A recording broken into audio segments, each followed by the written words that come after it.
Ses premiers pas dans le musée Toulouse-Lautrec remontent à un peu plus d'un an.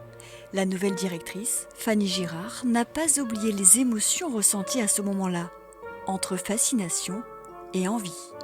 On est non seulement impressionné par le bâtiment, mais aussi évidemment par la collection.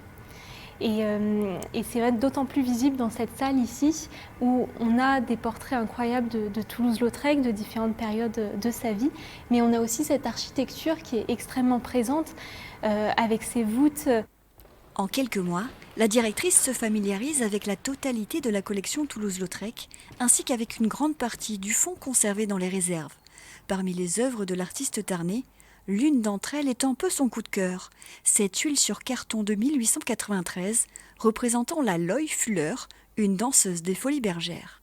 Toulouse-Lautrec, dans cette œuvre, arrive vraiment à rendre ce mouvement, à cette capacité, par la fluidité de son trait, à rendre le mouvement, la danse, le mouvement dansé. On voit vraiment les voiles qui se lèvent et qui se soulèvent.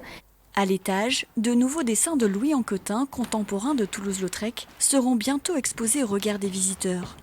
L'ambition de Fanny Girard est de ne jamais lasser le public. On veut essayer avec l'équipe de faire en sorte que les gens aient envie de revenir fréquemment. Et comment faire ça? C'est que le musée change aussi et évolue fréquemment, donc avec des accrochages qui vont changer. Donc des surprises à découvrir dans le parcours en permanence. Début 2024, 3 tableaux dont 2 de Renoir, prêtés par le musée d'Orsay, viendront côtoyer les œuvres de Toulouse-Lautrec, une petite touche impressionniste offerte au public.